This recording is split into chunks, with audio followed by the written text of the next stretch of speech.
नमस्कार, मैं Suraj Pandey GS by Neeraj channel में आपका हार्दिक स्वागत है।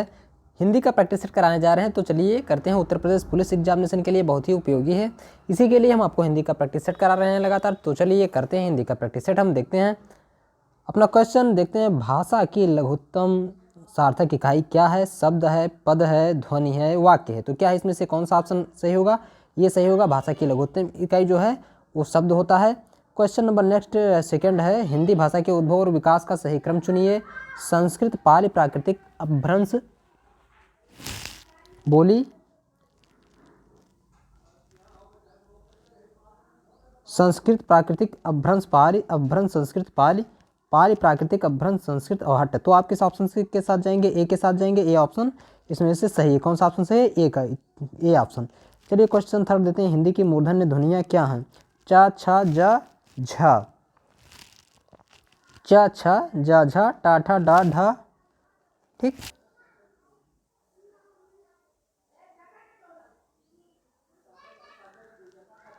पा, फा, बा, भा, ता, था, द, धा। तो किस ऑप्शन के ऑप्शन जो बी ऑप्शन सही होगा, टा, ठा, डा, ढा। ठीक, नेक्स्ट चलिए देखते हैं, डा, ढा ध्वनियों के विषय में कौन सा कथन है? ये तालव्य ध्वनियाँ हैं। क्या हैं? ये तालव्य ध्वनियाँ हैं, मूर्धन्य उच्चत्व ध्वनियाँ हैं। इनका प्रयोग शब्द के आरंभ, मध्य तथा अंत में किया जाता है। दोनों महाप्राण हैं। तो ये मूर्धन्य उच्चत्व ध्वनियाँ हैं, भी सही है। भूकंप किस प्रकार की संज्ञा है? क्या है? भूकंप किस प्रकार की संज्ञा है? समूहवाचक, जातिवाचक, भाववाचक, व्यक्तिवाचक। तो जातिवाचक भी ऑप्शन सही है इसमें से। चलिए नेक्स्ट देखते हैं, नेता का स्त्रीलिंग रूप दिए गए विकल्पों में कौन सा है? नेत्री, नेतृत्व, नेतृत्व, नेतानी, नेता। तो इनमें से कौन सा सही होगा? ये सही होगा, नेत्री। क्योंकि क्या होता है, आप इसे जानते हैं कि नेता का नेत्री होता है। ये काफ़ी चलन में है। मैं चलती थी में मैं का बहुवचन क्या होगा? क्या होगा? मैं का बहुवचन क्या होगा? हम, तुम, वे, सब। तो मैं का हम होता है। क्या होता है? हम होता है। चलिए निम्नलिखित शब्दों में से जो शब्द विशेषण नहीं है उसका उल्लेख कीजिए। सज्जन, दुर्जन, सुकुमार, मानस। तो अब इसमें से किस ऑप्शन के साथ जाएंगे? मानस के साथ जाएंगे। प्रतिदिन किस प्रकार का क्रिया विशेषण है? क्या है? प्रतिदिन किस प्रकार का क्रिया विशेषण है? रीतिवाचक, परिमाणवाचक, स्थानवाचक और कालवाचक। तो डी है कालवाचक। डी ऑप्शन सही है। क्वेश्चन नंबर 10 है, चलिए देखते हैं, निम्नलिखित वाक्यों में अकर्मक क्रियार्थक वाक्य क्या है? ठीक, निम्नलिखित में वाक्यों में अकर्मक क्रियार्थक वाक्य क्या है? बूंद बूंद से घड़ा भर जाता है, इस टब को पानी से भर दो, माँ बेटे को खाना खिला रही है, चाचा जी ने मुझे पत्र लिखा है। तो आप इसमें से किस ऑप्शन के? बूंद बूंद से घड़ा भर जाता है, इसमें से ए ऑप्शन सही होगा। माँ ने बाजार से कपड़ा खरीदा, रेखांकित शब्द का कारक बताइए। तो इसमें से आप किस ऑप्शन के साथ जाना चाहेंगे? चलिए हम देख रहे हैं, कर्ता, कारक, करण कारक, कर्म कारक, अधिकरण कारक। तो सी ऑप्शन सही होगा। वह आई हो तो मेरी चिट्ठी उसे दे देना में कौन सा काल है? ठीक है, इसमें कौन सा काल है? संदिग्ध वर्तमान, संभाव्य वर्तमान, तात्कालिक वर्तमान, सामान्य वर्तमान। तो आप देखते हैं संभावना बन रही है, वह आई हो तो मेरी चिट्ठी उसे दे देना। अगर नहीं आई होगी तो कैसे दे देंगे? मतलब संभावना बन रही है, तो क्या होगा? संभाव्य वर्तमान।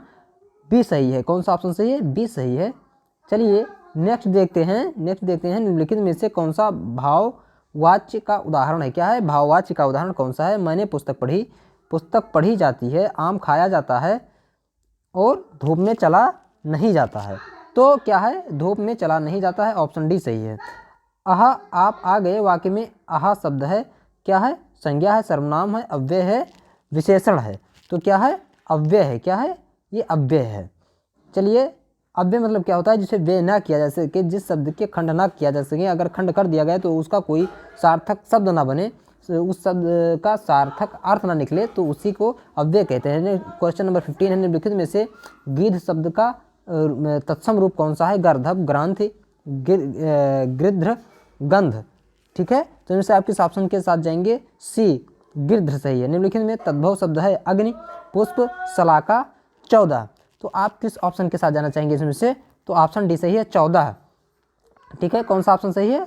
14 सही है। ठीक है, पक्षी शब्द का पर्यायवाची है अंशुक, द्विज, वरुण और तरुण। ठीक, तो इसमें से द्विज मतलब पक्षी भी होता है, दांत भी होता है। अपसरण का विलोम क्या है? अपसरण का विलोम क्या है?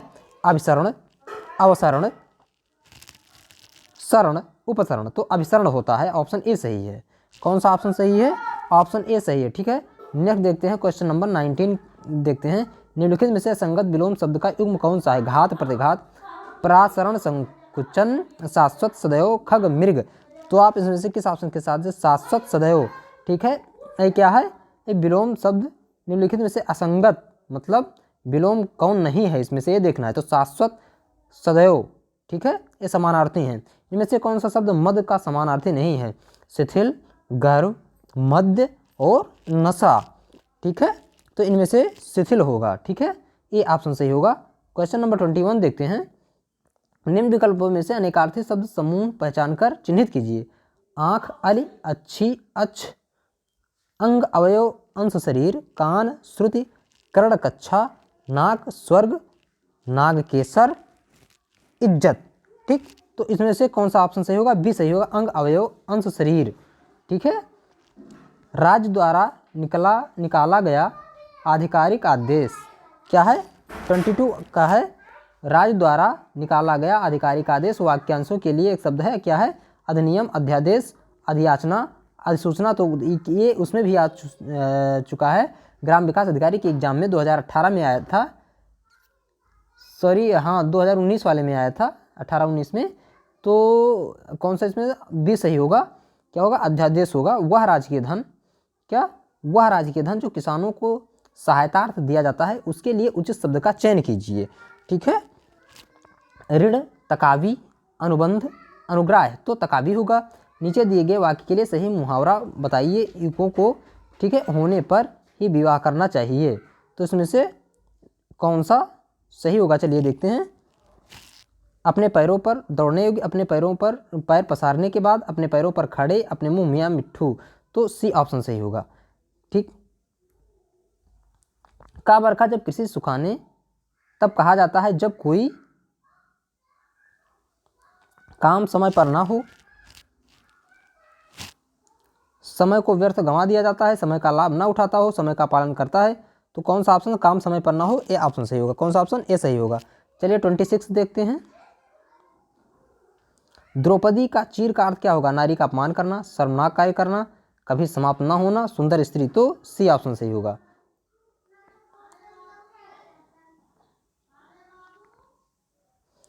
मनुजात और मनुजाद का अर्थ बताओ। मनुष्य जात और राक्षस, मनुष्य जात और मर्यादा, मानव और राक्षस, मनुष्य जाट और मर्यादा। तो आप इसमें किस ऑप्शन के साथ जाना चाहेंगे? सी, मानव और राक्षस। कौन सा ऑप्शन सही है इसमें? C option. परिक्रमा में उपसर्ग क्या है? परिक्रमा में उपसर्ग क्या है? आ, पर, पा, प, परि। तो परि क्या है? क्या है? परि। आहट, आवट, आस आदि किस प्रकार के तद्धित प्रत्यय हैं? कर्तृवाच्य, कर्मवाच्य, भाववाच्य, संबंधवाचक। तो सी ऑप्शन सही होगा इसमें से, भाववाचक। अन्याय शब्द का संधि विच्छेद क्या होगा? आधन्याय, अनधन अन्य, अनधन्यान्य, अन्याधन आन्य। तो आप इसमें से किस ऑप्शन के साथ जाना चाहेंगे? तो अन्य धन अन्य। इत्यादि शब्द में कौन सी संधि है?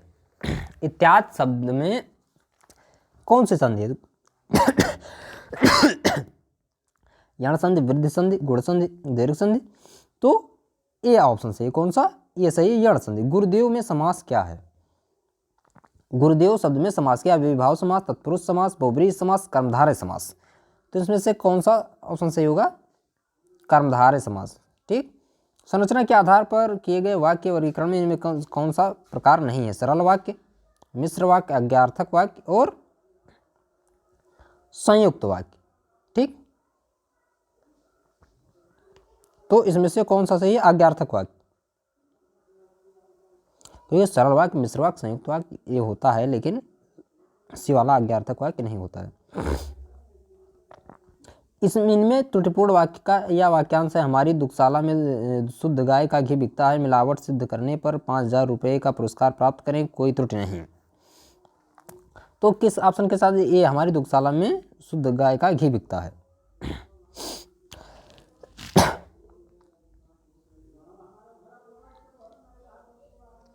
निम्नलिखित में शुद्धवर्तनी वाला शब्द है उच्छृंखल, उच्छृंखल, उच्छृंखल, उच्छृंखल।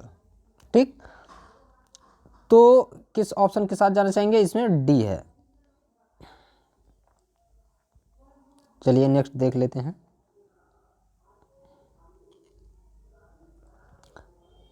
अपठित गद्यांश को पढ़कर निम्नलिखित प्रश्नों के 36-37 के उत्तर दीजिए। तत्परता हमारी सबसे मूल्यवान संपत्ति है, इसके द्वारा विश्वसनीयता प्राप्त होती है। वे लोग जो सदैव जागरूक रहते हैं तत्काल कर्मरत हो जाते हैं, और जो समय के पाबंद हैं वे सर्वत्र विश्वास के पात्र समझे जाते हैं। वे मालिक जो स्वयं कार्य तत्पर होते हैं अपने कर्मचारियों के लिए प्रेरणा का स्रोत बनते हैं, और काम की उपेक्षा करने वालों के लिए अंकुश का काम करते हैं, के अनुसार अनुशासन का साधन भी बनते हैं।